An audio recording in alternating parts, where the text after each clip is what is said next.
Yeah. I told them in the locker room after the game, I was just really proud of how we responded just after Wednesday, after a challenging film session on Thursday, to positive attitudes yesterday in preparation, and then to go out. And there was things that didn't go our way tonight, but to find a way to win that game, I was really proud of them. 11 of your first 13 points were scored by Michael Stebbins. How important was he? He was great. I thought he was just a physical presence up front. We're just trying to get him to be aggressively, not just on offense, but on defense. I mean, Obina's a really, really good player. And I thought just Stedman's aggressiveness, just with him in and around the basket, trying to block shots, and then being physical, down in the low post is something we need from him, every single night. But I was proud of him for that. I thought in the first half, our pick and roll coverage, we were playing drop coverage and just trying to say, okay, look, we don't want Jordan Hall getting in the lane. We don't want over-the-top dunks on the backside, and we don't want corner threes. Well, Jordan Hall was just probing. They had 7 threes in the first, 14 minutes. And so we were more aggressive with him in the second half, and I thought that really, really helped our defense. What did you like from that four-guard lineup with, I think it was Rich, Noah, TJ, and Javon down the stretch? Just their intensity defensively. Rich, Noah, TJ, their communication out there, the three of those guys, it's just nonstop, So I like that. I think TJ has really, been playing, outstanding, especially on the defensive end of the floor. Obviously had a big layup there late. And then, you look down at the stat sheet. All right, we'll start with Noah. Okay, 9 assists, 1 turnover. All right, let's start there. Rich Kelly didn't have his best shooting night, 5 assists, 1 turnover. TJ Weeks, 4 assists, 0 turnovers. So from our starting backcourt, we had 18 assists and 2 turnovers. I mean, that's outstanding. You got to give those 3 guys a lot of credit. You mentioned Rich not having his best shooting night, and then on one of the key possessions, he passes up a couple open threes and goes right to the basket. Is that rather than just kind of taking things to heart? What's been the point of emphasis lately? Or I guess what does that say about him in those moments to pass up those shots and get to the basket? Yeah, I mean, Rich has an unbelievable self-awareness, right? Like he has really, really good self-awareness, and he probably understood that. I mean, he had that layup was in and out too late in the game. That goes in. I don't think we're in the situation we were on the last possession. But he's got good awareness, and he wants to win. He wants to win. Just to follow that up, his teamwork also in that first half, because he would drive towards the net, and didn't have the open layup, so he would just pass it under to find that open player. Can you just speak to like that kind of teamwork he has? Yeah, I mean, watch him on the bench. When he's sitting on the bench, he's running up down the sidelines, encouraging. He's one of the most positive players I've ever been around. Like he's like Ted Lasso. Like I'm not trying to be funny. Like it's just so much positivity. Like, and he's a competitor. It's it's a joy to coach him. What do you make of the team? What do you make of the team pulling out a win in which they shot 28% from 3? Yeah, and I thought we had some really good looks that didn't go down. I mean, Buttrick was 2 for 8. I thought he had some wide open looks. I thought Rich had some really, really good looks. I thought CJ had some good looks. There were some ones that really rimmed out in the first half. It was like down and out, and I just kept saying, look, guys, I'm fine with the threes, the wide open ones, but let's try to get some pressure, at the basket. And, I mean, the free throw margin is a huge margin in the game. I think 2 stats that show me we're playing with effort is the rebound margin. Didn't win that. Got dominated by George Washington and won the rebound margin versus Rhode Island. So I'm just trying to our guys to understand that that's a huge effort stat. And then the free throw line. That's a big effort stat. We're putting pressure on the paint. We're not settling for bombing shots. 18 assists, 9 turnovers tonight. I mean, that's what you want. Definitely more of a special day with a lot of UMass legends returning today, especially Marcus Camby, a couple others coming back. What does it need playing with such a better crowd today at Mullen Center and, having the crowd behind you in the last few moments of the game? Well, it was special, too, because we have the greatest in my opinion, linebacker in the history of the University of Florida.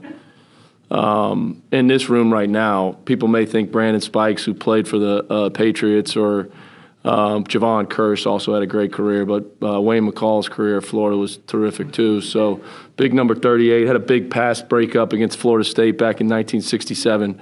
I said this on the radio. Marcus has been so good to me since I've been here, in the good times, in the bad. His positivity, like anytime you call him, he's just super positive. He's got that smile on his face. He loves this place. He has an affinity for his school. It was I knew there would be a great crowd. I mean, for what he did here, and, I said on the radio too, just like, if there's anything that I want our guys to see from him is just like his passion for his school, the passion and aggression he played with.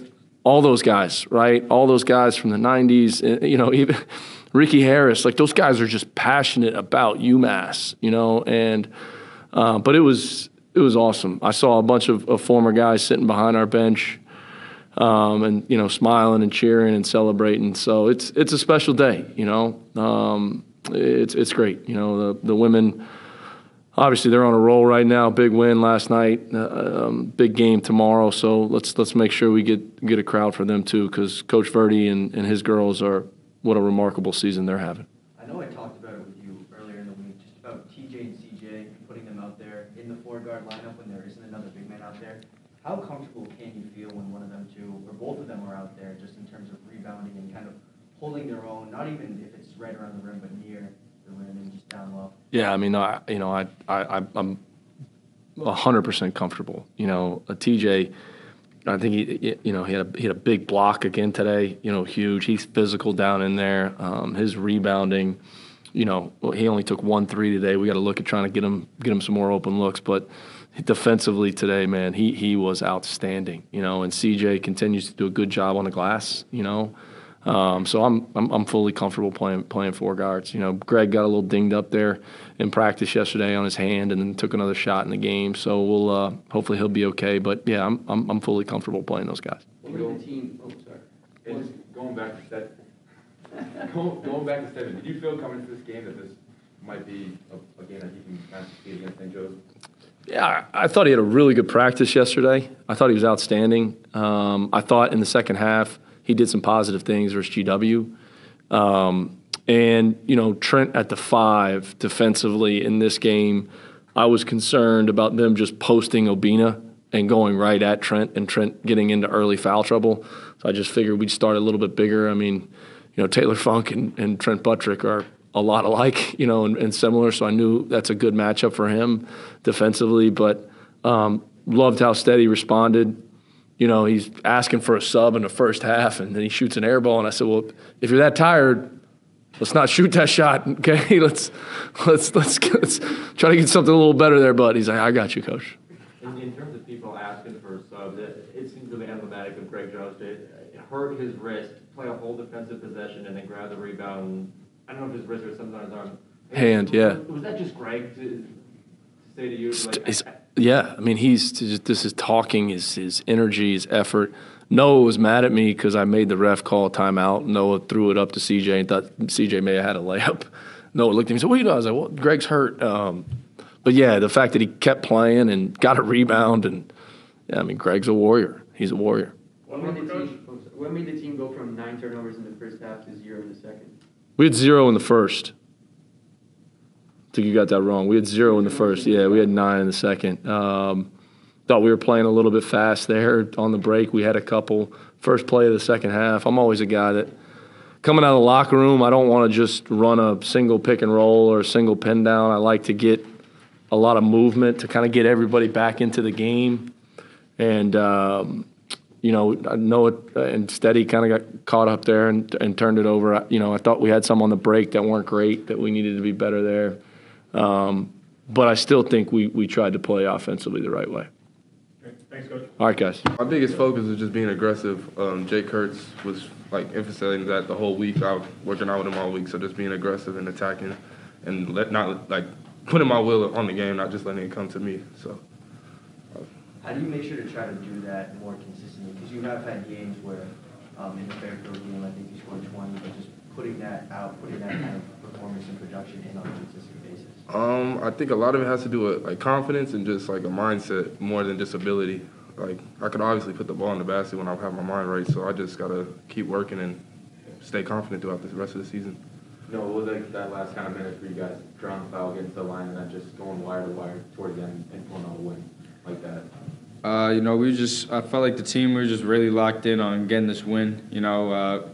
Back at home when we played St. Louis, I think it sort of had that same vibe that we needed this win. In the locker room today, we stressed that, and we went out there and the game was important to us, and, we played hard and came out with the W. What do you like about the lineup down the stretch of you, Rich, TJ, and Javon with Trump and the 4 guard setup? I think with that lineup, we could really just push the ball and get a lot of open threes in transition because we got all 4 guys can really drive it, and obviously Trent can spread the floor. So I think the whole objective of that lineup is just to spread the floor, try and get layups or open threes. And I think with those 4 guys and Trent, we definitely could do that consistently. He's back there hyping up the crowd, and you still have one more free throw. I knew it was green. That's my guy. I knew it was good. I guess, are you fine with that? Yeah, I didn't even notice, but He's a dog. He gonna make it. I mean, just I don't know. I mean, it's just reps at the end of the day. You can't make them all, but when you do it consistently, usually in times like that, it goes to show for sure. And just going off that, the crowd at the Mullen Center today was, very big, and when you hyped them up, it was very loud as well. So just what was that feeling like to have? Yeah, it was electric. I mean, we ain't had a crowd like that in a minute, so hopefully we get some more stuff, like more fans coming after that win. So, yeah. What was your mindset in this game, going from more of a first scoring option to a passing first kind of point guard where you had 9 assists and only 1 turnover in this game? I mean, I don't really tend to approach games any different. I think when I play against different defenses and different teams, they switch up their coverages and stuff. And I think sometimes different things just open up. And today they were really trying to get the ball in my hands, and Steady did a great job of rolling to the rim and getting layups.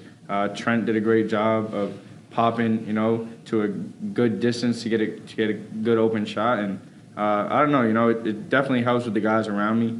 But I don't really approach the game any different. If I just go make the right play. If I have to score, I'll score, and if I got to pass it, I'll pass it. So. Coach McCall talks about you having a tremendous practice yesterday and these last 2 days. How important was that for you heading into this game for preparation? I think that was huge. I mean, I did make some big strides this week in practice. I've been working out with Jake for like an hour every day, so I've just been putting all the work in, and now it showed. So. No, going back to the 4 guard lineup, when I asked McCall the same question, he, funny enough, talked about the opposite in terms of defensive intensity. How much of that do you see in that 4 guard, or just in terms of that final 5 that were out there at the end? Yeah, I mean, I think towards the end of games, you definitely got to turn it up defensively.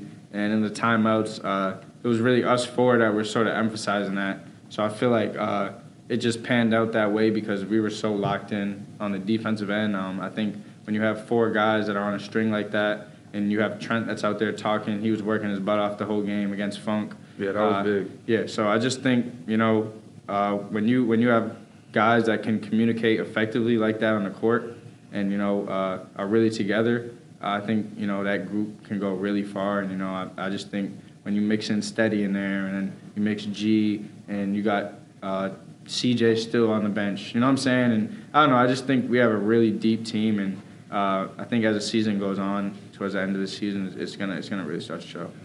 You guys obviously have shot the ball pretty well from 3 this season. You only shot 20% today.